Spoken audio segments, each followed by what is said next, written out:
हाँ जी विद्यार्थियों, सारिਆਂ ਨੂੰ ਸਤਿ ਸ੍ਰੀ ਅਕਾਲ ਤੇ ਸਵਾਗਤ ਹੈ ਤੁਹਾਡਾ ਇੱਕ ਵਾਰੀ ਫਿਰ ਪੰਜਾਬੀ ਭਾਸ਼ਾ ਦੀ ਜਮਾਤ ਵਿੱਚ। ਆਪਾਂ ਸਾਡੇ ਜਿਹੜੇ ਭਾਸ਼ਾ ਦੇ ਕੌਸ਼ਲ ਆ ਉਹਨਾਂ ਦੇ ਬਾਰੇ ਗੱਲ ਕਰ ਰਹੇ ਸੀ।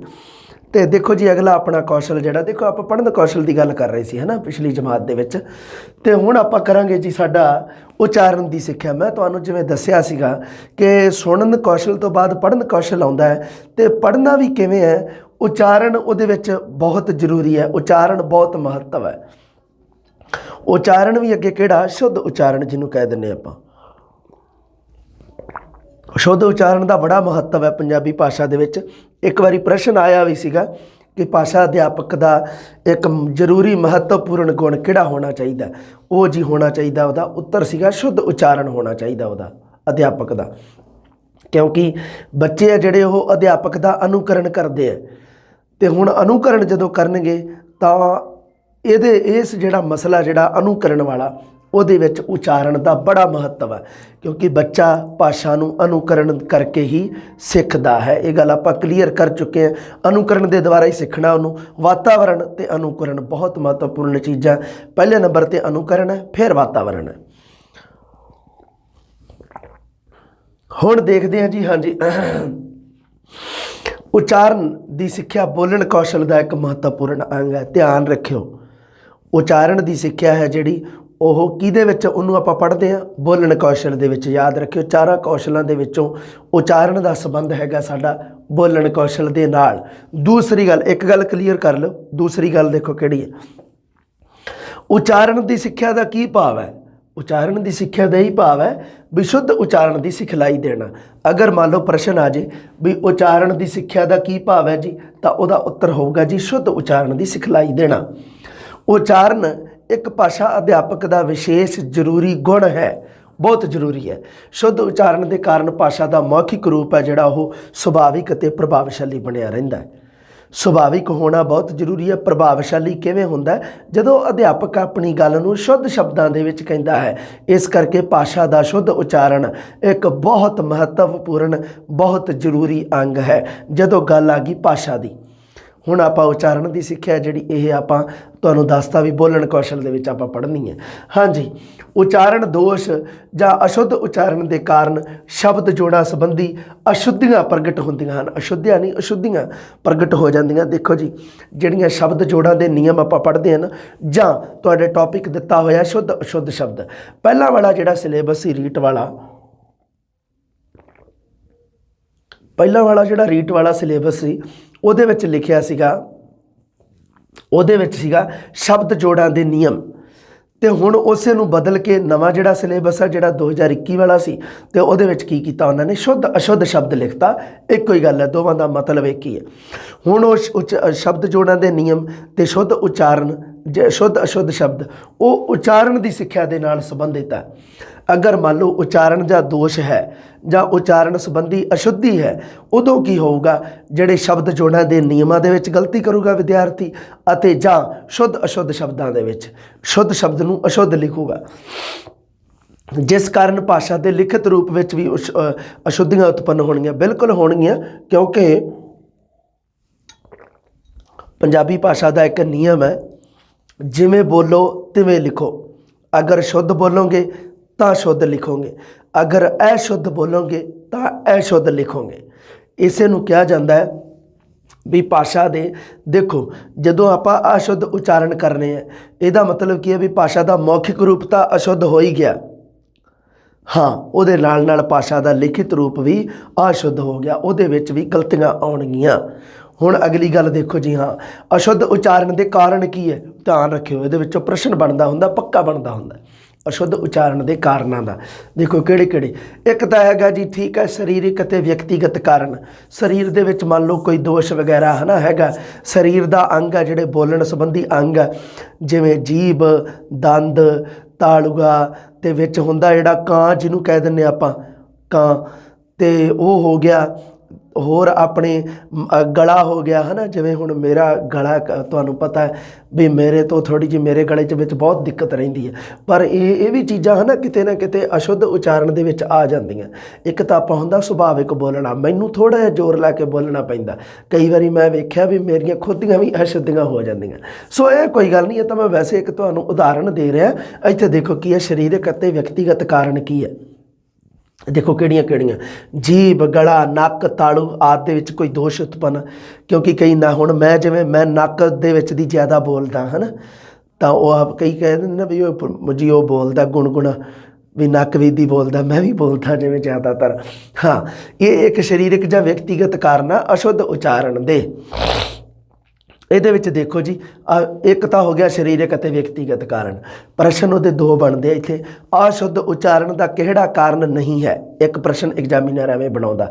ਦੂਸਰਾ, ਅਸ਼ੁੱਧ ਉਚਾਰਨ ਦਾ ਕਾਰਨ ਹੈ ਕਿਹੜਾ ਕਿਹੜਾ ਹੈ, ਫਿਰ ਉਹ ਕੋਈ 3 ਕਾਰਨ ਲਿਖ ਕੇ ਤੇ ਇੱਕ ਅਸੰਗਤ ਲਿਖ ਦਿੰਦਾ। ਤੁਹਾਨੂੰ ਪਤਾ ਹੀ ਹੈ ਪ੍ਰਸ਼ਨ ਪੁੱਛਣ ਦਾ ਤਰੀਕਾ, ਜੇ ਉਹ ਪੁੱਛੇ ਵੀ ਕਿਹੜਾ ਕਾਰਨ ਨਹੀਂ ਹੈ ਤੇ ਉਹ 3 ਸੰਗਤ ਲਿਖ ਕੇ ਇੱਕ ਅਸੰਗਤ ਲਿਖ ਦਿੰਦਾ। ਚਲੋ ਜੀ ਆ ਜਾਓ ਹੁਣ, ਅਸਾਵਧਾਨੀ ਤੇ ਕਾਲਾਪਨ। ਕਈ ਵਾਰੀ ਕਾਹਲੀ ਦੇ ਨਾਲ ਆਪਾਂ ਬੋਲਦੇ ਹਾਂ, ਬਹੁਤ ਸਾਰੇ ਲੋਕ ਮੈਂ ਐਵੇਂ ਦੇ ਦੇਖੇ ਜਿਹੜੇ ਕਾਹਲੀ ਨਾਲ ਬੋਲਦੇ ਆ ਤੇ ਉਹ ਸ਼ਬਦਾਂ ਦੇ ਵਿੱਚ ਅਕਸਰ ਗਲਤੀ ਕਰ ਜਾਂਦੇ ਆ ਬੋਲਣ ਦੇ ਵਿੱਚ, ਕਿਉਂਕਿ ਜਦੋਂ ਆਪਾਂ ਕਾਹਲੀ ਦੇ ਵਿੱਚ ਬੋਲਾਂਗੇ, ਜਦੋਂ ਆਪਾਂ ਅਸਾਵਧਾਨੀ ਰੱਖਾਂਗੇ, ਸਾਵਧਾਨੀ ਦੇ ਨਾਲ ਬੋਲਣਾ, ਇੱਕ ਹੁੰਦਾ ਕਾਲੇ ਕਾਲੇ ਹੈ ਨਾ, ਵੀ ਜ਼ਬਾਨ ਤੇਜ਼ ਤੇਜ਼ ਚਲਾਉਣੀ ਆਪਦੀ, ਤੇ ਉਹਦੇ ਵਿੱਚ ਕੀ ਹੁੰਦਾ, ਅਸ਼ੁੱਧੀ ਹੋ ਜਾਂਦੀ ਹੈ ਕਾਹਲੀ ਨਾਲ ਬੋਲਣ ਸਮੇਂ, ਉਚਾਰਨ ਵਿਗੜ ਜਾਂਦਾ। ਦੋਸ਼ਪੂਰਨ ਆਦਤਾਂ ਹੁੰਦੀਆਂ ਕਈਆਂ ਦੀਆਂ, ਕਈ ਰੁਕ ਰੁਕ ਕੇ ਬੋਲਦੇ ਆ ਹੈ ਨਾ, ਵੀ ਕਈ ਮੈਂ ਬੰਦੇ ਵੇਖੇ ਐਵੇਂ ਦੇ ਰੁਕ ਰੁਕ ਕੇ ਬੋਲਦੇ ਆ, ਅਤੇ ਉਹ ਮੈਂ ਕਈ ਵਾਰੀ ਕਹਿੰਦਾ ਹੁੰਦਾ, ਸਾਡਾ ਇੱਕ ਰਿਸ਼ਤੇਦਾਰ ਘਰੇ ਆਉਂਦਾ ਹੁੰਦਾ ਹੈ, ਕਈ ਵਾਰੀ ਬਜ਼ੁਰਗ ਹੈ ਥੋੜ੍ਹੇ ਜਿਹੇ, ਅਤੇ ਉਹ ਮੈਨੂੰ ਬੜਾ ਉਹਨਾਂ 'ਤੇ ਮਤਲਬ ਚਲੋ ਠੀਕ ਹੈ, ਆਪਣਾ ਆਪਣਾ ਸਟਾਈਲ ਹੁੰਦਾ।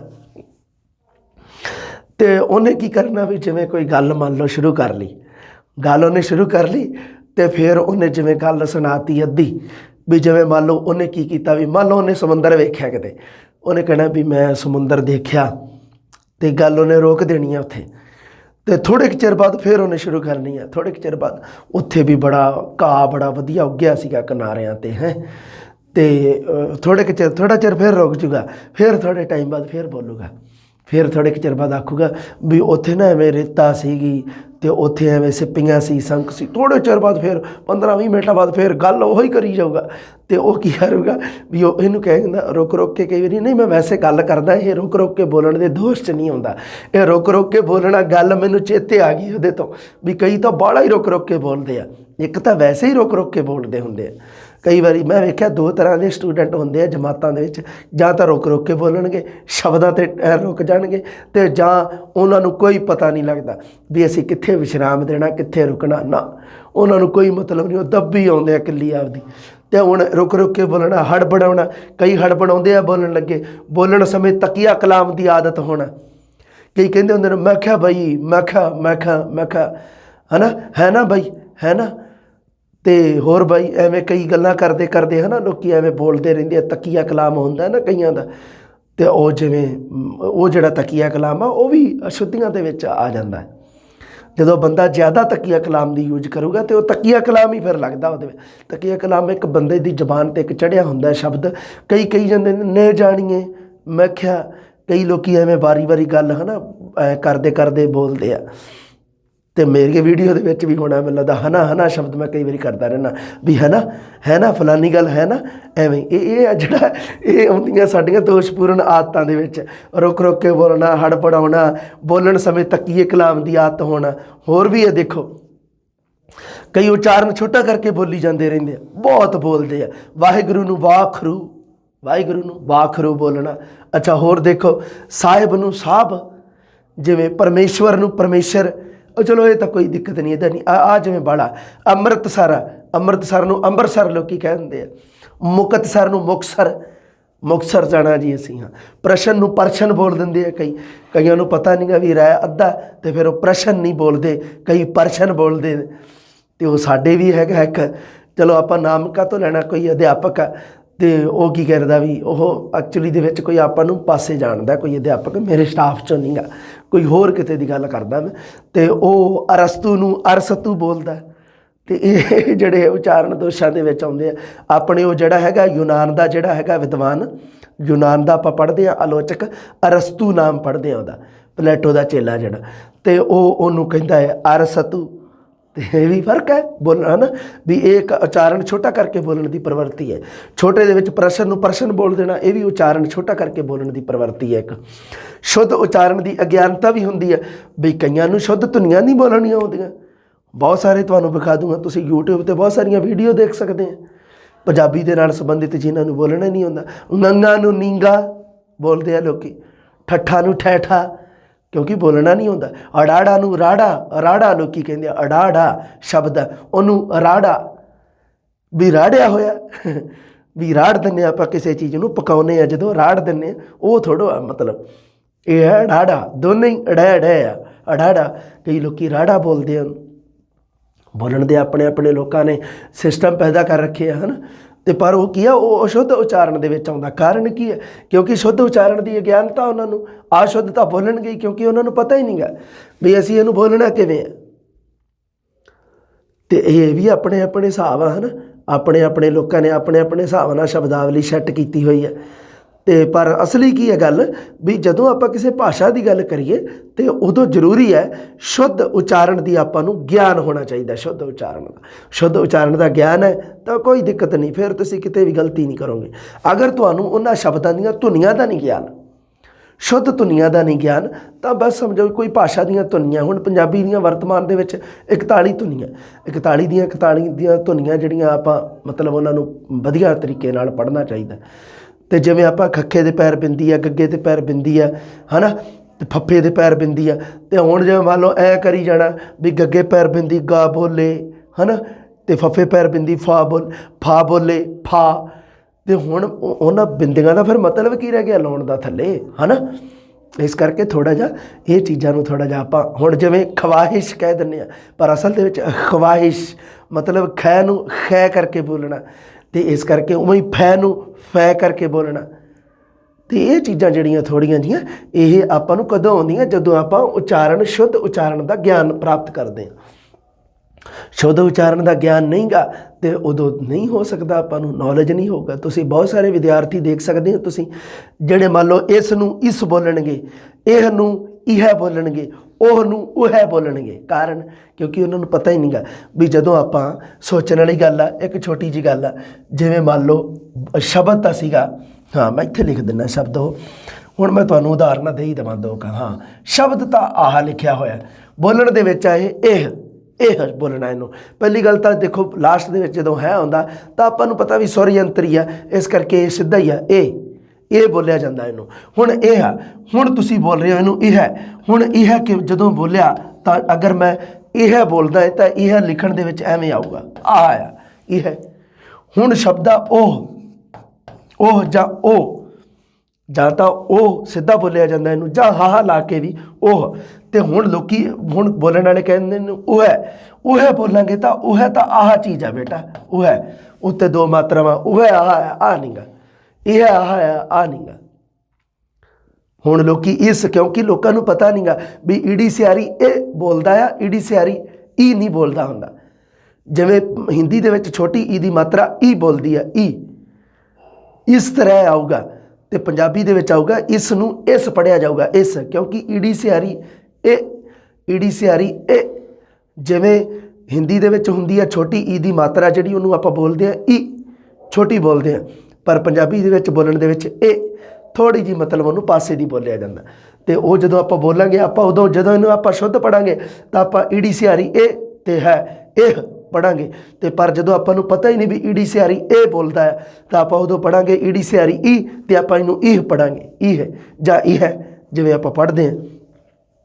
ਇਹ ਮੈਨੂੰ ਲੱਗਦਾ ਵੀ ਤੁਹਾਨੂੰ ਗੱਲ ਸਮਝ ਆ ਗਈ ਹੋਣੀ ਹੈ ਨਾ। ਹਾਂ, ਉਚਾਰਨ, ਸ਼ੁੱਧ ਉਚਾਰਨ ਦੀ ਅਗਿਆਨਤਾ ਸਮਾਜਿਕ ਕਾਰਨ ਵੀ ਹੈ। ਸਮਾਜ ਦੇ ਵਿੱਚ ਕਿਉਂਕਿ ਬੱਚਾ ਤਾਂ ਖਾਸ ਕਰਕੇ ਹੀ ਅਨੁਕਰਨ ਦੇ ਦੁਆਰਾ ਸਿੱਖਦਾ। ਸਮਾਜ ਦੇ ਵਿੱਚ ਜਿਵੇਂ ਦਾ ਮਾਡਲ ਪ੍ਰਸਤੁਤ ਕਰ ਦੋਗੇ, ਜਿਵੇਂ ਦਾ ਉਚਾਰਨ ਵਾਲਾ ਕੋਈ ਹੋਊਗਾ ਅਤੇ ਬੱਚਾ ਉਵੇਂ ਦਾ ਉਚਾਰਨ ਸਿੱਖ ਜੂਗਾ। ਸ਼ੁੱਧ ਉਚਾਰਨ ਸੁਣਨ ਦਾ ਅਭਾਵ ਹੁੰਦਾ। ਸਮਾਜਿਕ ਵਾਤਾਵਰਣ ਦੇ ਵਿੱਚ ਸ਼ੁੱਧ ਉਚਾਰਨ ਸੁਣਨ ਦਾ ਅਵਸਰ ਨਹੀਂ ਮਿਲਦਾ, ਕਿਉਂਕਿ ਬਹੁਤ ਸਾਰਾ ਮੈਂ ਕਈ ਵਾਰੀ ਨਾ ਮੈਂ ਤੁਹਾਨੂੰ ਦੱਸਦਾ ਸਮਾਜਿਕ ਕਾਰਨ ਦੀ ਇੱਕ ਉਦਾਹਰਨ ਦਿੰਦਾ ਵੀ ਸਮਾਜਿਕ ਕਾਰਨ ਦੇ ਵਿੱਚ ਸਾਡੇ ਲੋਕੀ ਕਿਵੇਂ ਗਲਤ ਬੋਲਦੇ ਆ, ਅਤੇ ਸਾਨੂੰ ਵੀ ਉਵੇਂ ਹੀ ਹੈ ਨਾ ਆਪਾਂ ਵੀ ਉਵੇਂ ਹੀ ਪੜ੍ਹ ਕੇ ਉਵੇਂ ਹੀ ਸੁਣ ਕੇ ਉਹਨਾਂ ਤੋਂ, ਅਤੇ ਆਪਾਂ ਨੂੰ ਲੱਗਦਾ ਵੀ ਐਂ ਹੀ ਹੋਣਾ। ਮੈਂ ਬੜਾ ਟਾਈਮ ਵੀ ਪਿੰਡ ਦੇ ਵਿੱਚ ਕਈ ਹੁੰਦੇ ਆ ਨਾ ਵੀ ਅਖਾਣ ਵਗੈਰਾ ਬੋਲਣ ਵਾਲੇ, ਲੋਕੋਕਤੀਆਂ ਬੋਲਣ ਵਾਲੇ, ਤੇ ਉਹ ਲੋਕੋਕਤੀਆਂ ਜਿਹੜੇ ਬੋਲਣ ਵਾਲੇ ਆ ਤੇ ਉਹ ਕੀ ਕਰਦੇ ਆ ਵੀ ਉਹ ਅਕਸਰ ਤੁਸੀਂ ਦੇਖਿਆ ਹੋਣਾ ਵੀ ਆਪਣੇ ਹਿਸਾਬ ਨਾਲ ਕਈ ਬੋਲ ਦਿੰਦੇ ਆ। ਜਿਵੇਂ ਮੌਕਾ ਮਿਲ ਬਣਿਆ ਕਈ ਵਾਰੀ ਸਾਡੇ ਪਿੰਡ ਦੇ ਵਿੱਚੋਂ ਹੀ ਕਈ ਬਜ਼ੁਰਗ, ਮੈਂ ਉਹਨਾਂ ਤੋਂ ਹੀ ਉਹ ਗੱਲ ਵੀ ਸੁਣ ਲਈ, ਤਾਂ ਉਹਨਾਂ ਨੇ ਕੀ ਕਹਿਣਾ ਵੀ ਇੱਕ ਅਖਾਣ ਦੀ ਵਰਤੋਂ ਕਰਨੀ ਤੇ ਉਹਨਾਂ ਨੇ ਕਹਿਣਾ ਮੁੜ ਕੁੜ ਖੋਤੀ ਬੋੜ ਹੇਠਾਂ, ਵੀ ਮੁੜ ਕੁੜ ਖੋਤੀ ਹੈ ਜਿਹੜੀ ਉਹ ਬੋੜ ਦੇ ਥੱਲੇ ਆਊਗੀ। ਤਾਂ ਸੋਚਣ ਵਾਲੀ ਗੱਲ ਹੈ ਵੀ ਖੋਤੀ ਹੈ ਜਿਹੜੀ ਉਹ ਬੋੜ ਦੇ ਥੱਲੇ ਕੀ ਲੈਣ ਜਾਊਗੀ, ਹੈ ਨਾ, ਵੀ ਆਪਣੇ ਸੋਚਣ ਵਾਲੀ ਗੱਲ ਹੀ ਹੈ ਵੀ ਖੋਤੀ ਬੋੜ ਦੇ ਥੱਲੇ ਕਿਉਂ ਜਾਊਗੀ। ਹਾਂ, ਜਦੋਂ ਬਾਅਦ ਦੇ ਵਿੱਚ ਸ਼ੁੱਧ ਪੰਜਾਬੀ ਵਿਆਕਰਣ ਪੜ੍ਹੇ ਤਾਂ ਉਹਦੇ ਵਿੱਚ ਉਹ ਅਖਾਣ ਪੜ੍ਹਿਆ ਤੇ ਸ਼ੁੱਧ ਰੂਪ ਉਹਦਾ ਸੀਗਾ ਮੁੜ ਕੁੜ ਖੋਤੀ ਬੋਝ ਹੇਠਾਂ। ਵੀ ਮੰਨ ਲਓ ਕੋਈ ਬੰਦਾ ਮਹਾਰਾਜ ਦਾ ਫਿਰ ਫੁਰ ਕੇ ਇੱਧਰ ਉੱਧਰ ਵਾਪਸ ਆ ਜੇ, ਉਹਦੇ ਵਾਸਤੇ ਇਹ ਅਖਾਣ ਵਰਤਿਆ ਜਾਂਦਾ ਸੀ ਵੀ ਮੁੜ ਕੁੜ ਖੋਤੀ ਬੋਝ ਹੇਠਾਂ। ਵੀ ਖੋਤੀ ਦਾ ਕੰਮ ਕੀ ਹੈ, ਬੋਝ ਚੱਕਣਾ। ਵੀ ਖੋਤੀ ਆ ਭਾਵੇਂ ਕਿਤੇ ਵੀ ਗਲੀਆਂ 'ਚ ਰੂੜੀਆਂ ਤੇ ਲੁੱਟ ਲੁੱਟ ਕੇ ਆ ਜੇ ਤੇ ਉਹਨੇ ਆਖਰ ਨੂੰ ਕਿੱਥੇ ਆਉਣਾ, ਬੋਝ ਹੇਠਾਂ ਆਉਣਾ, ਬੋਝ ਦੇ ਥੱਲੇ ਆਉਣਾ। ਅਖਾਣ ਤਾਂ ਐਵੇਂ ਸੀ, ਪਰ ਉਹ ਮਤਲਬ ਕੀ ਹੈ ਵੀ ਸਾਡੇ ਜਿਹੜਾ ਸਿਸਟਮ ਹੀ ਐਵੇਂ ਦਾ, ਮਤਲਬ ਮੈਂ ਜਿਵੇਂ ਸੁਣਿਆ ਤੇ ਮੈਨੂੰ ਲੱਗਿਆ ਵੀ ਐਂ ਹੀ ਹੋਊਗਾ ਇਹ, ਤੇ ਉਵੇਂ ਹੀ ਮੈਂ ਉਸ ਚੀਜ਼ ਨੂੰ ਪਕਾ ਲਿਆ। ਤੇ ਬਾਅਦ ਦੇ ਵਿੱਚ ਜਦੋਂ ਮੈਨੂੰ ਹੌਲੀ ਹੌਲੀ ਬਾਅਦ 'ਚ ਜਿਵੇਂ ਜਿਵੇਂ ਮੈਂ ਲਿਟਰੇਚਰ ਪੜ੍ਹਦਾ ਗਿਆ ਫਿਰ ਮੈਨੂੰ ਪਤਾ ਲੱਗਿਆ ਵੀ ਨਹੀਂ, ਇਹ ਮੁੜ ਕੁੜ ਖੋਤੀ ਬੋੜ ਹੇਠਾਂ ਨਹੀਂ ਆਊਗੀ, ਮੁੜ ਕੁੜ ਕੇ ਖੋਤੀ ਹੈ ਜਿਹੜੀ ਉਹ ਬੋਝ ਹੇਠਾਂ ਆਊਗੀ, ਬੋਝ ਦੇ ਥੱਲੇ। ਕਿਉਂਕਿ ਖੋਤੇ ਇਹ ਭਾਰ ਢੋਣ ਨੂੰ ਹੁੰਦੇ ਆ, ਬੋਝਾ ਢੋਣ ਨੂੰ ਹੁੰਦੇ ਆ।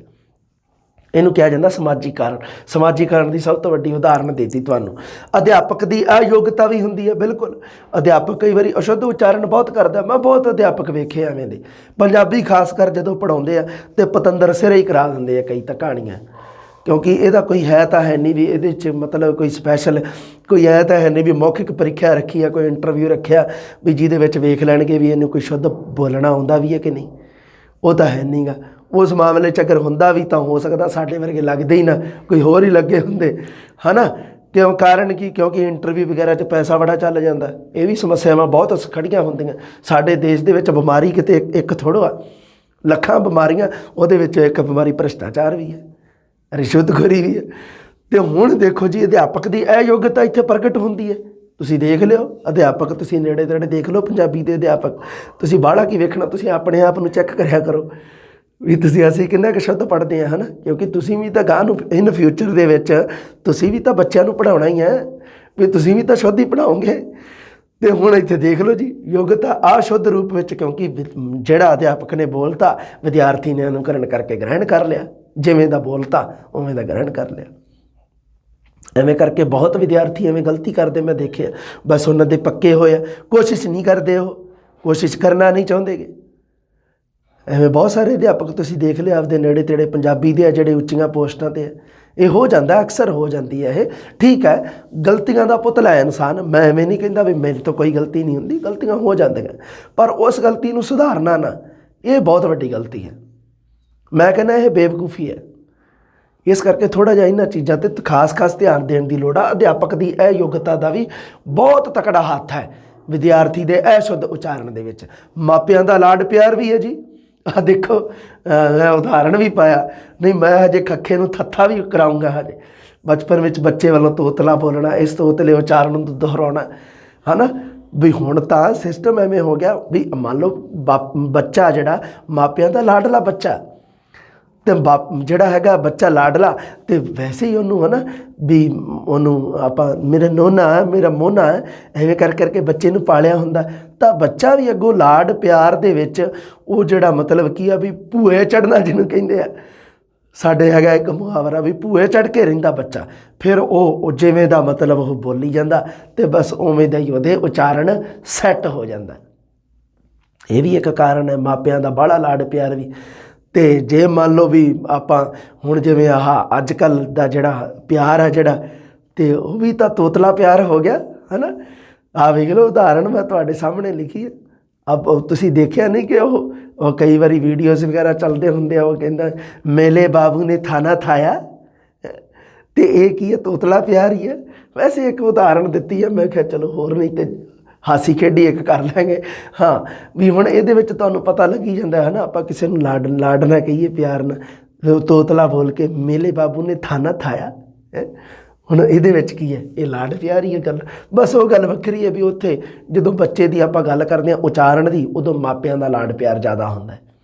ਕਿਉਂਕਿ ਹੁਣ ਤਾਂ ਵੈਸੇ ਵੀ ਬੱਚੇ ਆ ਜਿਹੜੇ ਉਹ ਘਰ ਦੇ ਵਿੱਚ ਇੱਕ ਇੱਕ ਹੀ ਹੁੰਦਾ ਲਗਭਗ ਸਾਰਿਆਂ ਦੇ, ਹੈ ਨਾ। ਜੀ ਸਥਿਤੀਆਂ ਐਵੇਂ ਦੀਆਂ ਹੋ ਗਈਆਂ ਹੁਣ ਤਾਂ। ਆਦਰਸ਼ ਨਮੂਨੇ ਦੀ ਘਾਟ ਹੈ ਜੀ, ਬਿਲਕੁਲ। ਇੱਕ ਚੰਗਾ ਮਾਡਲ, ਇੱਕ ਚੰਗਾ ਨਮੂਨੇ ਦੀ ਘਾਟ ਹੈ ਬਿਲਕੁਲ ਸਮਾਜ ਦੇ ਵਿੱਚ।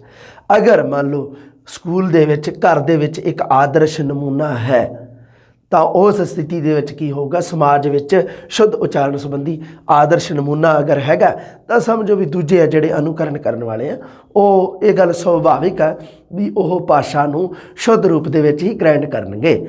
ਹੋਰ ਦੇਖੋ ਜੀ ਕਿ ਭੂਗੋਲਿਕ ਕਾਰਨ ਵੀ ਹੈ। ਆ ਦੇਖ ਲਓ, ਸਭ ਤੋਂ ਪਹਿਲੇ ਤਾਂ ਦੇਖੋ ਜੀ ਸਰੀਰਕ ਤੇ ਵਿਅਕਤੀਗਤ ਕਾਰਨ ਆ ਗਏ। ਅਸਾਵਧਾਨੀ ਤੇ ਕਾਲਾਪਣ, ਦੋਸ਼ਪੂਰਨ ਆਦਤਾਂ, ਉਚਾਰਨ ਛੋਟਾ ਕਰਨਾ, ਸ਼ੁੱਧ ਉਚਾਰਨ ਦੀ ਅਗਿਆਨਤਾ, ਸਮਾਜਿਕ ਕਾਰਨ ਵੀ ਅੱਗੇ ਅਧਿਆਪਕ ਦੀ ਅਯੋਗਤਾ, ਮਾਪਿਆਂ ਦਾ ਲਾਡ ਪਿਆਰ, ਆਦਰਸ਼ ਨਮੂਨੇ ਦੀ ਘਾਟ। ਹੁਣ ਆ ਗਿਆ ਜੀ ਭੂਗੋਲਿਕ ਕਾਰਨ। ਭੂਗੋਲਿਕ ਕਾਰਨ ਉਪਬੋਲੀਆਂ ਅਤੇ ਪ੍ਰਾਂਤਿਕ ਪ੍ਰਭਾਵ ਜਿਹੜੇ ਦੇਖੋ, ਆਪਾਂ ਜਿਵੇਂ ਜਿਵੇਂ ਪੰਜਾਬ ਵਾਲੀ ਸਾਈਡ ਨੂੰ ਤੁਰੇ ਜਾਵਾਂਗੇ ਤੁਹਾਨੂੰ ਲੱਗੇਗਾ ਕਿ ਬੋਲੀ ਹੈ ਜਿਹੜੀ ਆਪਣੇ ਨਾਲੋਂ ਵੱਖਰੀ ਹੋ ਰਹੀ ਹੈ। ਆਪਣੇ ਗੰਗਾਨਗਰ ਹਨੂੰਮਾਨਗੜ੍ਹ ਦੀ ਪੰਜਾਬੀ ਨਾਲੋਂ ਉਧਰ ਪੰਜਾਬੀ ਹੈ ਜਿਹੜੀ ਥੋੜ੍ਹੀ ਜਿਹੀ ਡਿਫਰੈਂਸ ਦੇ ਵਿੱਚ ਹੋ ਜੂਗੀ। ਕਾਰਨ ਇਹ ਹੈਗਾ ਜੀ ਪ੍ਰਾਂਤਿਕ ਪ੍ਰਭਾਵ। ਉਪਬੋਲੀਆਂ ਦਾ ਵੀ ਪ੍ਰਭਾਵ ਪੈ ਜਾਂਦਾ ਕਈ ਵਾਰੀ, ਹੈ ਨਾ।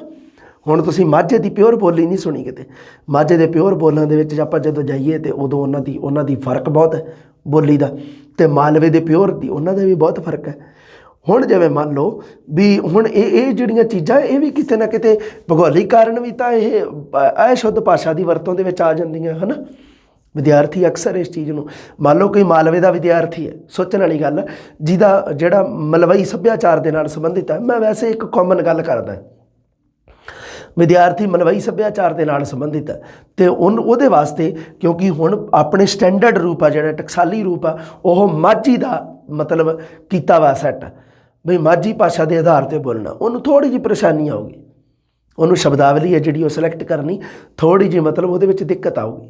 ਬਸ ਇਸੇ ਨੂੰ ਕਿਹਾ ਜਾਂਦਾ ਉਪਬੋਲੀਆਂ ਵਾਲਾ ਕਾਰਨ। ਭਾਸ਼ਾ ਦੀਆਂ ਕਈ ਉਪਬੋਲੀਆਂ ਹੋਣ ਕਰਕੇ ਉਚਾਰਨ ਅਲੱਗ-ਅਲੱਗ ਹੈ ਜੀ। ਮਲਵਈਆਂ ਦਾ ਉਚਾਰਨ ਹੋਰ ਹੈ, ਮਾਝੇ ਵਾਲਿਆਂ ਦਾ ਹੋਰ ਹੈ। ਤੁਸੀਂ ਬਾਹਲਾ ਦੂਰ ਕੀ ਜਾਣਾ, ਆਪਣੇ ਹਿੰਦੀ ਬੋਲੀਆਂ ਦਾ ਹੀ ਕਿੰਨਾ ਹੈ ਨਾ। ਹੋਰ ਦੂਰ ਕੀ ਜਾਣਾ, ਤੁਸੀਂ ਆਪਣੇ ਪਿੰਡ ਦੇ ਵਿੱਚ ਹੀ ਹੁੰਦਾ। ਲੈ ਹੋਰ ਦੱਸੋ, ਵੱਖ-ਵੱਖ ਬੋਲੀਆਂ ਵਾਲੇ ਹੁੰਦੇ ਆ ਪਿੰਡ ਦੇ ਵਿੱਚ ਹੀ। ਮੰਨ ਲਓ ਇੱਕ ਪਿੰਡ ਦੇ ਵਿੱਚ ਦਵਾਬੀਏ ਵੀ ਰਹਿੰਦੇ ਆ, ਮਾਝੇ ਵਾਲੇ ਵੀ ਰਹਿੰਦੇ ਆ ਅਤੇ ਆਪਣੇ ਮਲਵਈ ਵੀ ਰਹਿੰਦੇ ਆ, ਅਤੇ ਉਹ ਦੇਖ ਲਓ ਫਿਰ ਕਿੰਨੇ ਫਰਕ ਦੇ ਨਾਲ ਹੋਊਗਾ, ਹੈ ਨਾ।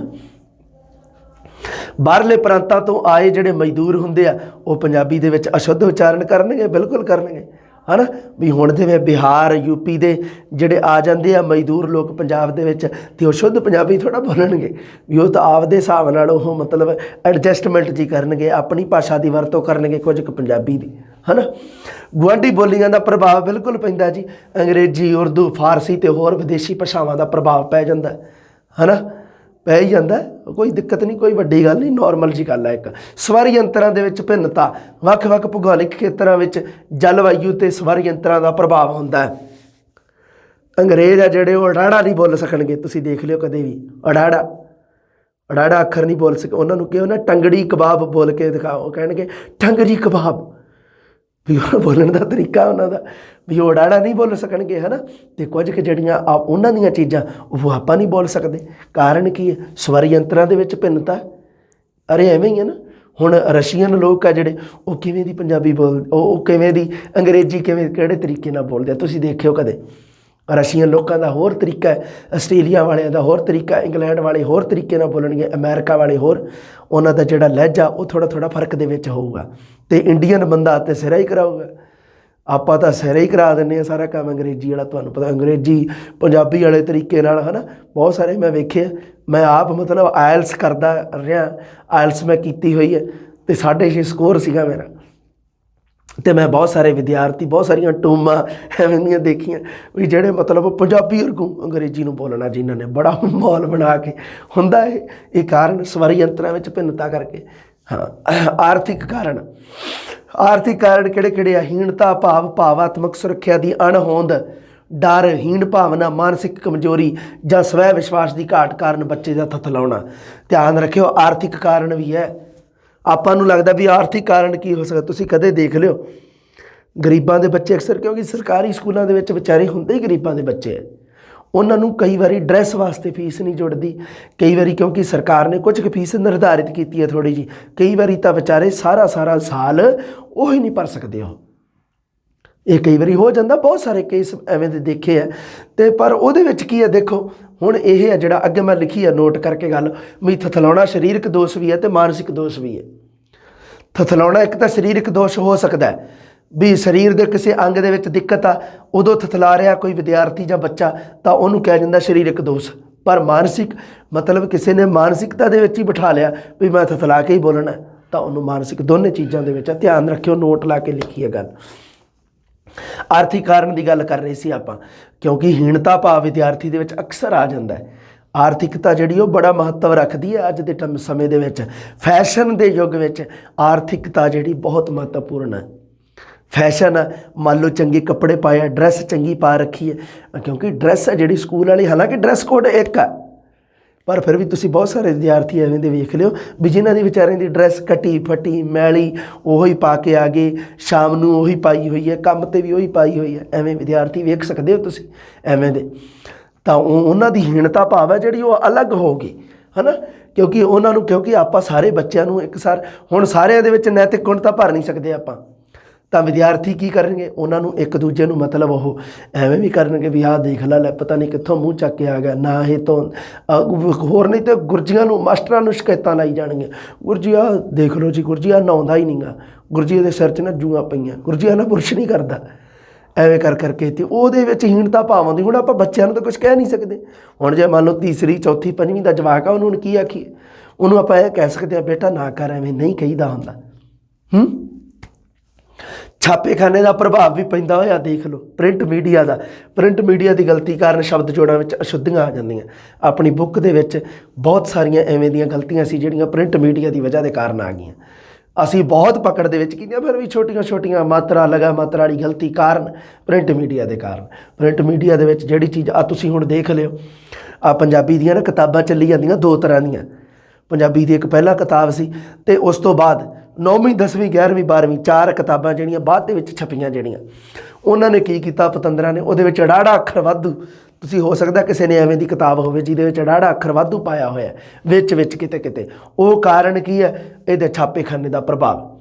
ਤੁਸੀਂ 9ਵੀਂ ਜਾਂ 10ਵੀਂ ਵਾਲੀ ਪੰਜਾਬੀ ਵਾਲੀ ਕਿਤਾਬ ਦੇਖ ਲਿਓ ਅਤੇ ਉਹਦੇ ਵਿੱਚ ਦੇਖ ਲਿਓ, ਮੰਨ ਲਓ ਜੇ ਤਾਂ ਹੈਗੀ ਆ ਉਹ ਥੋੜ੍ਹੀ ਜਿਹੀ ਪੁਰਾਣੀ ਜਾਂ ਨਵੀਂ, ਮੈਨੂੰ ਧਿਆਨ ਨਹੀਂ ਗਾ ਇਹ ਪੂਰਾ ਸ਼ਿਓਰ ਨਹੀਂ, ਪਰ ਇੱਕ ਦੋ ਤਰ੍ਹਾਂ ਦੀ ਕਿਤਾਬ ਚੱਲ ਰਹੀ ਆ ਮਾਰਕੀਟ 'ਚ। ਇੱਕ ਦੇ ਵਿੱਚ ਅੜਾੜੇ ਵਾਲੀ ਗਲਤੀ, ਅੜਾੜਾ ਵਾਧੂ ਆ, ਉਹ ਕਾਰਨ ਛਾਪੇਖਾਨੇ ਦੇ ਪ੍ਰਭਾਵ ਦੇ ਕਾਰਨ। ਅਸ਼ੁੱਧ ਉਚਾਰਨ ਦੇ ਹੋਰ ਕਾਰਨ ਦੇਖੋ, ਪੰਜਾਬੀ ਭਾਸ਼ਾ ਨੂੰ ਹਿੰਦੀ ਦੇ ਵਾਂਗ ਸਿਖਾਉਣਾ, ਇਹ ਬਹੁਤ ਵੱਡੀਆਂ ਗਲਤੀਆਂ। ਪੰਜਾਬੀ ਭਾਸ਼ਾ ਨੂੰ ਹਿੰਦੀ ਦੇ ਵਾਂਗ ਕਈ ਸਿਖਾਉਣ ਲੱਗ ਜਾਂਦੇ। ਹਾਂ ਠੀਕ ਹੈ, ਇੱਕ ਇਸ ਚੀਜ਼ ਦਾ ਫਾਇਦਾ ਹੈ, ਇੱਕ ਪਲੱਸ ਪੁਆਇੰਟ ਹੈ, ਕਿਹੜਾ ਤੁਹਾਨੂੰ ਮੈਂ ਉਹ ਵੀ ਦੱਸ ਦਿੰਦਾ। ਪਲੱਸ ਪੁਆਇੰਟ ਇਹ ਹੈ ਵੀ ਇਹਦੇ ਨਾਲ ਵੀ ਜਿਹੜਾ ਹਿੰਦੀ ਵਾਲਾ ਕੋਈ ਹੈਗਾ, ਸ਼ੁੱਧ ਹਿੰਦੀ ਬੋਲਦਾ, ਹਿੰਦੀ ਏਰੀਏ ਦੇ ਵਿੱਚ ਰਹਿੰਦਾ, ਉਹਨੂੰ ਪੰਜਾਬੀ ਸਿੱਖਣ ਦੇ ਵਿੱਚ ਆਸਾਨੀ ਹੈ। ਅਗਰ ਕੋਈ ਮੰਨ ਲਓ ਹਿੰਦੀ ਦੇ ਵਿੱਚ ਪੰਜਾਬੀ ਨੂੰ ਪੜ੍ਹਾਉਂਦਾ, ਅਗਰ ਮੰਨ ਲਓ ਕੋਈ ਅੰਗਰੇਜ਼ੀ ਦੇ ਵਿੱਚ ਪੜ੍ਹਾਉਂਦਾ, ਉਹਦਾ ਪਲੱਸ ਪੁਆਇੰਟ ਇਹ ਰਹੂਗਾ ਵੀ ਅੰਗਰੇਜ਼ ਵੀ ਪੰਜਾਬੀ ਸਿੱਖ ਜਾਣਗੇ, ਕੋਈ ਦਿੱਕਤ ਨਹੀਂ ਹੈ, ਕਿਉਂਕਿ ਹੋ ਜਾਂਦਾ, ਇਹ ਕਾਮਨ ਗੱਲ ਹੈ। ਪਰ ਇਹਦੇ ਵਿੱਚ ਮੰਨ ਲਓ ਸਕੂਲਾਂ ਦੇ ਵਿੱਚ ਇਸ ਚੀਜ਼ ਨੂੰ ਆਪਾਂ ਲਾਗੂ ਨਹੀਂ ਕਰ ਸਕਦੇ, ਕਿਉਂਕਿ ਸਕੂਲਾਂ ਦੇ ਵਿੱਚ ਲੈਂਗੁਏਜ ਕਰ ਰੱਖਣ ਦਾ ਕਾਰਨ ਹੀ ਇਹ ਹੈ ਵੀ ਫਸਟ ਰੱਖੋ, ਸੈਕਿੰਡ ਰੱਖੋ, ਆਪਾਂ ਐਵੇਂ ਹੈ ਨਾ, ਆਪਾਂ ਨੂੰ ਪਤਾ ਇਸ ਗੱਲ ਦਾ ਵੀ ਲੈਂਗੁਏਜ ਚੁਣੀ ਜਾਂਦੀ ਹੈ। ਲੈਂਗੁਏਜ ਕਾਰਨ ਚੁਣਨ ਦਾ ਵੀ ਬੱਚੇ ਨੂੰ ਜਿਹੜੀ 8ਵੀਂ ਤੱਕ ਦੀ ਪੜ੍ਹਾਈ ਹੈ ਉਹ ਮਾਤਰ ਭਾਸ਼ਾ ਦੇ ਆਧਾਰ 'ਤੇ ਦਿੱਤੀ ਜਾਵੇ। ਇਸ ਕਰਕੇ ਪੰਜਾਬੀ ਨੂੰ ਐਜ਼ ਏ ਮਦਰ ਟੰਗ ਉਹਦੇ ਵਿੱਚ ਲਿਆ ਜਾਂਦਾ, ਮਾਤਰ ਭਾਸ਼ਾ ਦੇ ਵਿੱਚ। ਅਤੇ ਜਿੱਥੇ ਆਪਾਂ ਨੂੰ ਪਤਾ ਹੈ ਵੀ ਜਿੱਥੇ ਮਤਲਬ ਵਿਦਿਆਰਥੀ, ਉਹ ਫਿਰ ਸਰਕਾਰ ਉਹ ਜਿਹੜੇ ਸਰਵੇ ਹੁੰਦੀ ਹੈ ਅਤੇ ਉਹਦੇ ਵਿੱਚ ਜਿੱਥੇ ਵਿਦਿਆਰਥੀ ਪੰਜਾਬੀ ਵਾਲੇ ਹੁੰਦੇ ਆ, ਉੱਥੇ ਪੰਜਾਬੀ ਨੂੰ ਉੱਥੇ subject as a subject choose ਕਰ ਲਿਆ ਜਾਂਦਾ, ਚੁਣ ਲਿਆ ਜਾਂਦਾ। ਜਿੱਥੇ ਪੰਜਾਬੀ ਵਾਲੇ ਨਹੀਂ ਹੁੰਦੇ ਉੱਥੇ ਹੋਰ ਭਾਸ਼ਾਵਾਂ ਹੁੰਦੀਆਂ, ਜਿਵੇਂ ਸੰਸਕ੍ਰਿਤ ਹੋ ਗਈ, ਹਿੰਦੀ ਹੋ ਗਈ, ਹੈ ਨਾ, ਜਾਂ ਹੋਰ ਕੋਈ ਵੀ ਹੋਰ ਜਿਹੜੀਆਂ ਹੁੰਦੀਆਂ ਭਾਸ਼ਾਵਾਂ ਚੁਣਦੀਆਂ, ਉਰਦੂ ਵੀ ਹੈ ਵਿੱਚ ਉਹਦੇ ਵਿੱਚ ਇੱਕ, ਹੈ ਨਾ। ਹੁਣ ਇਹਦੇ ਵਿੱਚ ਦੇਖੋ ਜੀ ਵੀ ਪੰਜਾਬੀ ਭਾਸ਼ਾ ਨੂੰ ਹਿੰਦੀ ਵਾਂਗ ਜਿਹੜਾ ਸਿਖਾਉਣਾ, ਇਹ ਪੰਜਾਬੀ ਭਾਸ਼ਾ ਦੇ ਨਾਲ ਨਿਆਂ ਨਹੀਂ ਗਾ, ਇਹ ਕੋਈ ਨਿਆਂਈ ਵਾਲੀ ਗੱਲ ਨਹੀਂ, ਇਹ ਬਹੁਤ ਗਲਤ ਗੱਲ ਹੈ, ਬਹੁਤ ਵੱਡੀ ਗਲਤੀ ਹੈ। ਦੂਸਰੀ, ਸਕੂਲਾਂ ਵਿੱਚ ਪੰਜਾਬੀ ਭਾਸ਼ਾ ਨੂੰ ਦੂਸਰੇ ਵਿਸ਼ਿਆਂ ਦੇ ਮੁਕਾਬਲੇ ਘੱਟ ਮਹੱਤਵ ਦੇਣਾ। ਬਿਲਕੁਲ ਜੀ, ਆਹ ਤਾਂ ਮੇਰੇ ਨਾਲ ਹੁੰਦੀਆਂ ਆਈਆਂ ਗੱਲਾਂ, ਆਹ ਤਾਂ ਮੇਰੇ ਨਾਲ। ਮੈਨੂੰ ਪਹਿਲਾਂ ਲੋਕ ਪੁੱਛਣਗੇ ਤੁਸੀਂ ਲੈਕਚਰਾਰ ਹੋ, ਮੈਂ ਕਹਿੰਦਾ ਹਾਂ। ਉਹ ਅੱਛਾ, ਵਾਹ ਜੀ ਵਾਹ, ਤੁਸੀਂ ਲੈਕਚਰਾਰ ਹੋ। ਤੇ ਆਪਣਾ ਕਿਹੜਾ ਸਬਜੈਕਟ ਹੈ ਜੀ? ਮੈਂ ਕਹਿੰਦਾ ਪੰਜਾਬੀ। ਅੱਛਾ ਪੰਜਾਬੀ ਹੈ ਕਿ ਵੀ ਉਹਨਾਂ ਨੂੰ ਇਹ ਨਹੀਂ ਪਤਾ ਵੀ ਪੰਜਾਬੀ ਦੀ ਮੈਰਿਟ ਕਿੰਨੀ ਖਤਰਨਾਕ ਗਈ ਸੀ। ਉਹਨਾਂ ਨੂੰ ਇਹ ਨਹੀਂ ਪਤਾ ਵੀ ਪੇਪਰ ਕਿੰਨਾ ਖਤਰਨਾਕ ਸੀ। ਪੇਪਰ ਨੇ ਤਾਂ ਸਾਡੀ ਐਸੀ ਤੈਸੀ ਕਰਾਤੀ ਉੱਥੇ, ਸਾਡੀ ਝੱਗ ਕਢਾਤੀ ਉੱਥੇ ਪੇਪਰ ਨੇ। ਤੇ ਇਹ ਉੱਥੇ ਜਾ ਕੇ ਸਾਨੂੰ ਕਹਿ ਦਿੰਦੇ ਅੱਛਾ ਤੁਹਾਡਾ ਸਬਜੈਕਟ ਪੰਜਾਬੀ ਹੈ ਕਿ? ਅੱਛਾ ਅੱਛਾ। ਮੈਂ ਬਹੁਤ ਸਾਰੇ ਦੇਖੇ, ਕਈ ਵਾਰੀ ਪ੍ਰੋਗਰਾਮ ਵਗੈਰਾ 'ਤੇ ਜਾਈਦਾ ਅਤੇ ਉਦੋਂ ਮੈਂ ਵੇਖਿਆ ਤਾਂ ਮੈਨੂੰ ਇਹ ਫੀਲ ਹੁੰਦਾ ਵੀ ਮੈਂ ਕਹਿੰਦਾ ਵੀ ਮੈਂ ਗਲਤੀ ਤਾਂ ਨਹੀਂ ਕਰ ਬੈਠਾ ਹੈ ਨਾ। ਪਰ ਫਿਰ ਮੈਨੂੰ ਮਾਣ ਹੁੰਦਾ। ਮੈਂ ਕਿਹਾ ਕੋਈ ਗੱਲ ਨਹੀਂ, ਕਿਉਂਕਿ ਅੱਜ ਕੱਲ੍ਹ ਵੈਸੇ ਵੀ ਅੱਜ ਕੱਲ੍ਹ ਟਰੈਂਡ ਵਿੱਚ ਚੱਲ ਰਹੀ ਹੈ ਪੰਜਾਬੀ, ਇਹ ਬੜੀ ਤਕੜੀ ਗੱਲ ਹੈ। ਅਤੇ ਉਹ ਮੈਂ ਜੇ ਉਹਦੇ ਵਿੱਚ ਮੰਨ ਲਓ ਇੱਕ ਸਾਗਰ ਚੱਲੀ ਜਾਂਦਾ, ਸਾਗਰ ਦੇ ਵਿੱਚ ਜੇ ਮੈਂ ਬੂੰਦ ਜਿੰਨੀ ਵੀ ਹੈਲਪ ਕਰਤੀ ਨਾ, ਸਾਗਰ ਦੇ ਵਿੱਚ ਇੱਕ ਆਪਣੀ ਬੂੰਦ ਵੀ ਸਿੱਟਦੀ, ਬਸ ਮੈਂ ਇਸ ਤੋਂ ਉੱਤੇ ਕੁਛ ਨਹੀਂ ਗਾ ਮੇਰੇ ਵਾਸਤੇ। ਬਸ ਇੱਕ ਬੂੰਦ ਜਿੰਨਾ ਵੀ ਯੋਗਦਾਨ ਹੋ ਗਿਆ ਤਾਂ ਹੋਰ ਕੁਛ ਨਹੀਂ, ਹੋਰ ਕੁਛ ਨਹੀਂ ਚਾਹੀਦਾ ਮੈਨੂੰ। ਹਾਂਜੀ, ਸਕੂਲਾਂ ਵਿੱਚ ਬੱਚੇ ਨੂੰ ਸ਼ੁੱਧ ਅਤੇ ਟਕਸਾਲੀ ਬੋਲੀ ਵਰਤਣ ਲਈ ਨਹੀਂ ਪ੍ਰੇਰਿਆ ਜਾਂਦਾ, ਬਿਲਕੁਲ ਨਹੀਂ ਪ੍ਰੇਰਦੇ। ਬਸ ਜਵਾਕ ਜਿਵੇਂ ਦੀ ਬੋਲੀ ਜਾਂਦੇ ਉਵੇਂ ਦੀ, ਬਸ ਮਾਸਟਰ ਵੀ ਅੱਗੋਂ ਉਹੋ ਜਿਹੇ ਫੱਟੇ ਚੱਕੀ ਆਉਂਦੇ ਆ। ਸਿੱਖਿਆ ਦਾ ਆਧਾਰ ਪਾਠ ਪੁਸਤਕ ਅਤੇ ਪ੍ਰੀਖਿਆ ਕੇਂਦਰਿਤ ਹੋਣ ਕਰਕੇ ਮੌਖਿਕ ਅਭਿਆਸ ਦਾ ਘਾਟ ਹੈ ਜੀ। ਦੇਖੋ ਤੁਸੀਂ ਦੇਖ ਲਿਓ, ਕਦੇ ਮੈਨੂੰ ਹਾਸਾ ਆਉਂਦਾ ਹੁੰਦਾ ਆਪਣੀ ਸਿੱਖਿਆ ਪ੍ਰਣਾਲੀ 'ਤੇ, ਤੁਹਾਨੂੰ ਵੀ ਇਹ ਗੱਲ ਸੁਣ ਕੇ ਹਾਸਾ ਆਊਗਾ ਵੀ ਆਪਣਾ ਪ੍ਰੈਕਟੀਕਲ ਦਾ ਐਗਜ਼ਾਮ ਹੁੰਦਾ ਅਤੇ ਹੁੰਦਾ ਥਿਓਰੀ ਦੇ ਵਿੱਚ। ਵੇਖ ਲਓ ਤੁਸੀਂ ਭੂਗੋਲ ਦਾ ਜਾਂ ਕੋਈ ਕੰਪਿਊਟਰ ਵਗੈਰਾ ਦਾ ਪ੍ਰੈਕਟੀਕਲ ਹੋਊਗਾ, ਉਹ ਕਹਿਣਗੇ ਜੀ ਤੁਹਾਡਾ ਫਲਾਨੀ ਤਰੀਕ ਨੂੰ ਪ੍ਰੈਕਟੀਕਲ ਆ, ਅਤੇ ਪ੍ਰੈਕਟੀਕਲ ਦੇ ਵਿੱਚ ਕੀ ਕਰਨਗੇ? ਕਾਪੀਆਂ ਵੰਡ ਦੇਣਗੇ, ਲਿਖ ਦਿਓ ਜੀ। ਵੇਖ ਲਓ ਸਾਡਾ ਪ੍ਰੈਕਟੀਕਲ ਵੀ ਥਿਓਰੀ ਰੂਪ ਦੇ ਵਿੱਚ ਹੁੰਦਾ। ਬਸ ਉਹੀ ਗੱਲ ਮੈਂ ਇੱਥੇ ਕਰਨੀ ਚਾਹੁੰਦਾ ਵੀ ਆਧਾਰ ਆ ਜਿਹੜਾ ਪਾਠ ਪੁਸਤਕ ਅਤੇ ਪ੍ਰੀਖਿਆ ਕੇਂਦਰਿਤ ਆ। ਪ੍ਰੀਖਿਆ ਵੀ ਕਿਹੜੀ? ਲਿਖਤ ਪ੍ਰੀਖਿਆ। ਮੌਖਿਕ ਪ੍ਰੀਖਿਆ ਦੀ ਤਾਂ ਜਮਾਂ ਹੀ ਘਾਟ ਆ ਸਾਡੇ ਸਕੂਲਾਂ ਦੇ ਵਿੱਚ। ਅਤੇ ਬੱਚੇ ਦਾ ਉਚਾਰਨ ਦੋਸ਼ ਕਿਵੇਂ ਦੂਰ ਹੋਊਗਾ? ਆਪਾਂ ਨੂੰ ਪਤਾ ਹੀ ਨਹੀਂ ਲੱਗਣਾ ਵੀ ਬੱਚਾ ਸ਼ੁੱਧ ਉਚਾਰਨ ਕਰ ਰਿਹਾ ਜਾਂ ਅਸ਼ੁੱਧ, ਕਿਹੜੇ ਅੱਖਰ ਨੂੰ ਕਿਹੜੇ ਸ਼ਬਦ ਨੂੰ ਬੱਚਾ ਕਿਵੇਂ ਬੋਲ ਰਿਹਾ, ਆਪਾਂ ਨੂੰ ਪਤਾ ਹੀ ਨਹੀਂ ਲੱਗਣਾ। ਹੋਰ ਦੇਖੋ, ਲਓ ਜੀ ਉਚਾਰਨ ਦੋਸ਼ ਤਾਂ ਆਪਣੇ ਸਾਹਮਣੇ ਆ ਗਏ। ਉਚਾਰਨ ਦੋਸ਼ਾਂ ਦੇ ਸੁਧਾਰ ਵੀ ਤਾਂ ਕਰ ਦਈਏ, ਆ ਜਾਓ ਸੁਧਾਰ ਕਰੀਏ। ਇੱਕ ਤਾਂ ਧੁਨੀ ਯੰਤਰਾਂ ਦਾ ਗਿਆਨ ਦੇਣਾ ਬੱਚੇ ਨੂੰ, ਧੁਨੀ ਯੰਤਰਾਂ ਦਾ ਗਿਆਨ ਦੇ ਦੇਣਾ ਵੀ ਆਹ ਜਿਹੜੀ ਧੁਨੀ ਹੈ ਇਹ ਇਸ ਯੰਤਰ ਦੀ ਸਹਾਇਤਾ ਨਾਲ ਬੋਲੀ ਜਾਊਗੀ। ਸਾਡੇ ਜਿਹੜੇ ਆਪਣੇ ਸਰੀਰ ਦੇ ਅੰਗ, ਸਰੀਰ ਦੇ ਜਿਹੜੇ ਯੰਤਰ ਆ ਉਹਨਾਂ ਦੀ ਸਹਾਇਤਾ ਨਾਲ ਵੱਖ-ਵੱਖ ਧੁਨੀਆਂ ਅਤੇ ਧੁਨੀਆਂ ਸੰਬੰਧੀ ਉਚਾਰ ਅੰਗਾਂ ਬਾਰੇ ਜਾਣਕਾਰੀ ਦਿੱਤੀ ਜਾਵੇ। ਜੀ ਆ ਤਾਲਵੀ ਧੁਨੀਆਂ, ਜੀ ਆ ਹੋਠੀ ਜਾਂ ਦੋ ਹੋਠੀ ਧੁਨੀਆਂ, ਹੈ ਨਾ। ਇਸ ਤਰ੍ਹਾਂ ਕਰਕੇ ਜਦੋਂ ਧੁਨੀਆਂ ਦੀ ਜਾਣਕਾਰੀ ਹੋਊਗੀ ਤਾਂ ਬੱਚਾ ਆਟੋਮੈਟਿਕ ਸ਼ੁੱਧ ਬੋਲੂਗਾ, ਸ਼ੁੱਧ ਉਚਾਰਨ ਕਰੂਗਾ। ਧੁਨੀ ਯੰਤਰਾਂ ਦਾ ਗਿਆਨ, ਵੱਖ-ਵੱਖ ਸੁਣਨ ਦੇ ਸਾਧਨ ਜਿਵੇਂ ਕਿ ਦਰਪਣ, ਗ੍ਰਾਮੋਫੋਨ, ਲਿੰਗਵਾਫੋਨ, ਕੈਮੋਗ੍ਰਾਫ, ਐਕਸਰੇ, ਟੇਪ ਰਿਕਾਰਡ, ਇਹਨਾਂ ਦੀ ਵਰਤੋਂ ਕੀਤੀ ਜਾਵੇ। ਉਚਾਰਨ, ਕਿਉਂਕਿ ਇਹਨਾਂ ਦੀ ਆਪਾਂ ਜਿਹੜੇ ਮੰਨ ਲਓ ਆਪਣਾ ਜਿਹੜਾ ਇਹ ਜਿਹੜਾ ਨਕਸ਼ਾ ਜਿਹਦੇ ਰਾਹੀਂ ਆਪਾਂ ਬੋਲਦੇ ਹਾਂ, ਇਹ ਨਕਸ਼ਾ ਆਪਾਂ ਅਗਰ ਵਿਦਿਆਰਥੀ ਦੇ ਸਾਹਮਣੇ ਰੱਖੀਏ ਤਾਂ ਆਪਾਂ ਉਹਨੂੰ ਦੱਸ ਸਕਦੇ ਹਾਂ ਵੀ ਆਹ ਧੁਨੀ ਹੈ ਜਿਹੜੀ ਚੈ ਧੁਨੀ, ਟੈ ਧੁਨੀ, ਕੈ ਧੁਨੀ, ਪੈ ਧੁਨੀ, ਗੈ ਧੁਨੀ, ਇਹ ਆਪਾਂ ਇਸ ਅੰਗ ਦੇ ਸਹਾਇਤਾ ਦੇ ਨਾਲ ਬੋਲਦੇ ਹਾਂ ਤਾਂ ਬੱਚਾ ਆਟੋਮੈਟਿਕ ਹੀ ਸ਼ੁੱਧ ਉਚਾਰਨ ਕਰੇਗਾ। ਅੱਗੇ ਦੇਖੋ, ਉਚਾਰਨ ਅੰਗਾਂ ਦਾ ਇਲਾਜ, ਮੰਨ ਲਓ ਕਿਸੇ ਦੀ ਸਾਹ ਨਲੀ ਦਾ, ਜੀਭ ਦਾ, ਬੁੱਲ, ਨੱਕ, ਤਾਲੂ, ਦੰਦ, ਗਲਾ ਆਦਿ ਦੇ ਵਿੱਚ ਕੋਈ ਦਿੱਕਤ ਆ ਤਾਂ ਉਹਨੂੰ ਆਪਣਾ ਇਲਾਜ ਜ਼ਰੂਰੀ ਹੈ ਕਰਵਾਉਣਾ। ਉਹਦੇ ਨਾਲ ਉਚਾਰਨ ਅੰਗਾਂ ਦਾ ਇਲਾਜ ਹੋ ਜਾਊਗਾ ਅਤੇ ਉਹਦੇ ਨਾਲ ਕੀ ਹੋਊਗਾ? ਸ਼ੁੱਧ ਉਚਾਰਨ ਆਟੋਮੈਟਿਕ ਹੀ ਆ ਜਾਊਗਾ। ਪੰਜਾਬੀ ਧੁਨੀਆਂ ਦਾ ਵਰਗੀਕਰਨ ਸਿਖਾਉਣਾ, ਇਹ ਸਭ ਤੋਂ ਵੱਡੀ ਗੱਲ ਆ। ਉਚਾਰਨ ਦੋਸ਼ਾਂ ਦੇ ਵਿੱਚ ਜੇ ਸੁਧਾਰ ਕਰਨਾ ਤਾਂ ਉਹਨੂੰ ਸਭ ਤੋਂ ਪਹਿਲਾਂ ਧੁਨੀਆਂ ਦਾ ਵਰਗੀਕਰਨ ਸਿਖਾਓ। ਪੰਜਾਬੀ ਭਾਸ਼ਾ ਦੇ ਸੰਬੰਧੀ ਉਚਾਰਨ ਦੋਸ਼ ਹੈ, ਉਹਨੂੰ ਧੁਨੀਆਂ ਦਾ ਵਰਗੀਕਰਨ ਸਿਖਾਓ। ਉਹਨੂੰ ਕਹੋ ਬੇਟਾ ਆਹ ਧੁਨੀ ਹੈ ਜਿਹੜੀ ਇਸ ਤਰ੍ਹਾਂ ਬੋਲੀ ਜਾਊਗੀ, ਆਹ ਧੁਨੀ ਤੁਸੀਂ ਇਸ ਤਰ੍ਹਾਂ ਬੋਲਣੀ ਹੈ, ਧੁਨੀਆਂ ਦਾ ਵਰਗੀਕਰਨ ਕਰ ਦਿਓ, ਹੈ ਨਾ। ਵਿਅਕਤੀਗਤ ਸਹਾਇਤਾ, ਕਿਉਂਕਿ ਹਰ ਬੱਚਾ ਜਿਹੜਾ ਦੇਖੋ, ਜਿਹੜੇ ਬੱਚੇ ਤਾਂ ਅਸ਼ੁੱਧ ਉਚਾਰਨ ਕਰ ਰਹੇ ਆ, ਬਹੁਤ ਜ਼ਿਆਦਾ ਕਰਦੇ ਆ, ਉਹਨਾਂ ਵਾਸਤੇ ਤਾਂ ਆਪਾਂ ਵਿਅਕਤੀਗਤ ਰੂਪ ਦੇ ਵਿੱਚ ਧਿਆਨ ਦੇਣਾ ਪਊਗਾ ਆਪਾਂ ਨੂੰ।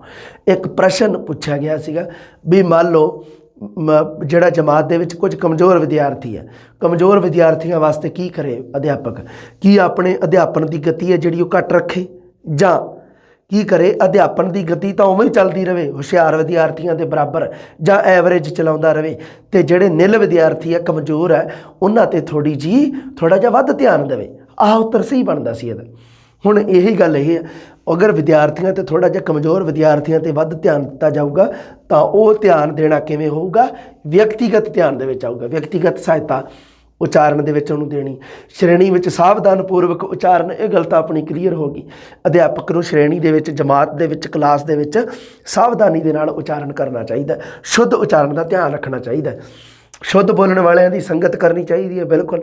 ਸ਼ੁੱਧ ਉਚਾਰਨ ਵਾਲਿਆਂ ਦਾ ਸੰਗਤ ਕਰੂਗਾ ਤਾਂ ਅਨੁਕਰਨ ਵੀ ਉਹਨਾਂ ਦਾ ਹੀ ਕਰੂਗਾ। ਬਲ ਅਤੇ ਵਿਰਾਮ ਦੀ ਅਭਿਆਸ ਕਰਵਾਓ ਜੀ ਬੱਚੇ ਨੂੰ। ਬਲ, ਵਿਸ਼ਰਾਮ, ਲੈ, ਪ੍ਰਵਾਹ, ਗਤੀ, इस चीज़ का जो पूरा पूरा अभ्यास होगा तो बच्चा ऐटोमैटिक ही शुद्ध उच्चारण करूगा। दोहराई या ड्रिल विधि शुद्ध उच्चारण वास्ते अगर बच्चा कोई शब्द अशुद्ध बोल रहा है तो उन्होंने किहड़ी विधि वरतो, दोहराई या ड्रिल विधि की वरतों करो। दोहराई विधि मतलब बार बार बच्चा उस शब्द को जो दोहराऊगा, रिपीट करूगा, बार बार जो वरतों उपयोग के विच लियाऊगा उदों की होगा, उसका उच्चारण शुद्ध हो जूगा। जिहड़ा शब्द वो अशुद्ध बोलदा उन्होंने स्पष्ट ते शुद्ध बोलण लग जूगा। विधि किहड़ी अपनाउणी है? दोहराई या ड्रिल विधि। व्यक्तिगत ते समूहिक विधि बिल्कुल वरतो। इत्थे ਜਦੋਂ ਬੱਚਾ ਅਸ਼ੁੱਧ ਉਚਾਰਨ ਕਰ ਰਿਹਾ ਤਾਂ ਵਿਅਕਤੀਗਤ ਵਿਧੀ ਵੀ ਵਰਤੋ ਤੇ ਸਮੂਹਿਕ ਵਿਧੀ ਵੀ। ਬੱਚਿਆਂ ਨੂੰ ਸਮੂਹਿਕ ਰੂਪ ਦੇ ਵਿੱਚ ਵੀ ਡਰਿਲ ਵਿਧੀ ਨਾਲ ਅਭਿਆਸ ਕਰਾ ਦਿਓ, ਵਿਅਕਤੀਗਤ ਰੂਪ ਦੇ ਵਿੱਚ ਵੀ ਕਰਾ ਦਿਓ। ਜਿਹੜੇ ਵਿਦਿਆਰਥੀ ਜ਼ਿਆਦਾ ਕਮਜ਼ੋਰ ਆ ਉਹਨਾਂ ਨੂੰ ਵਿਅਕਤੀਗਤ ਰੂਪ ਦੇ ਵਿੱਚ ਵੀ ਅਭਿਆਸ ਕਰਾਉਣਾ। ਬਾਕੀ ਇੱਕਸਾਰ ਸਾਰੀ ਜਮਾਤ ਨੂੰ ਵੀ ਸਮੂਹਿਕ ਰੂਪ ਦੇ ਵਿੱਚ ਕਰਨਾ। विश्लेषण विधि भी इत्थे वरत सकते आप। औखे तो वड्डे शब्दों धुनिया में उन्होंने विश्लेषण कर लेना, वो खंड खंड कर लेने है ना। हुण जिवें अमृतसर कोई सही नहीं बोलता तो आप दो शब्दों के एक अमृत एक सर, अमृत सर, अमृत सर एवं जो बोलांगे बच्चे बच्चा ऐटोमैटिक सही कर लूगा, अमृत सर कर लूगा है ना। हाँ, उच्चारण मुकाबले करवाए जाण जी, ब्लैक बोर्ड ते उच्चारण मुकाबले ते जेडे बच्चे शुद्ध उच्चारण करन उन्होंने इनाम दिता जाए, उन्होंने शाबाशी दी जाए। पाठ पुस्तक का प्रयोग या वरतों करे। पाठ पुस्तक पढ़ाते समय अध्यापक पहला आप वाचन करे फिर बच्चों तो करवावे। वाचन के दौरान विश्लेषण और अनुकरण विधियां की जो वरतों करूगा, विश्लेषण ते जदों विधियां अनुकरण विधि की वरतों करूगा तो उहदे नाल की होगा, बच्चा अनुकरण विधि दे विच अध्यापक का अनुकरण करते हुए शुद्ध शब्दावली सीखूगा। हुण अगे देखो जी, भाषा प्रयोगशाला की सहायता, भाषा प्रयोगशाला तो एक पूरी तुहानूं क्लास मिल जूगी। मतलब कि जिहड़े आधुनिक यंत्र आ जिहड़े उन्हां दी सहायता दे नाल बच्चे का उच्चारण ठीक करना ये भाषा प्रयोगशाला दे विच आउंदा है। सारे अध्यापकों का सहयोग लेना चाहिए। पीरीयड तो अलावा विषयां की सिक्ख्या विच भी भाषा की लोड़ होंदी है सारिਆਂ ਦੀ, क्योंकि जरूरी थोड़ा भी भाषा वाला अध्यापक ही शुद्ध तो सही भाषा के वरतों करे। तो जिहड़े जिन्हां मतलब भाषा वाले नहीं गे, हिंदी पंजाबी अंग्रेजी नूं छड्ड के जिहड़े दूजे अध्यापक आ वो भी तो थोड़ा जिहा ध्यान देने इस चीज़ ते है ना। हुण आ गया जी, हाँ देखो जी अपना वाचन या पढ़न कौशल आ गया, बस अपना हो गया ये अपना उच्चारण कौशल की सिक्ख्या अपनी क्लीयर हो गई। बड़ा शानदार टॉपिक मैनूं वधिया लग्या, मैनूं वधिया फील होया भी मैं तुहानूं कुछ ना कुछ वधिया गल्लां दस्सियां है ना।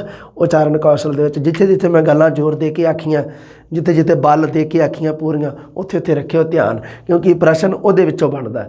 मैं तो बई सीधा एग्जामिनर के नज़रिए तो सोचदा हुंदा। आपां जल्दी वाचन या पढ़न कौशल की सिक्ख्या ते उहदियां विधियां बारे चर्चा करते हैं जी। जल्दी मिलते हैं जी। सत श्री अकाल।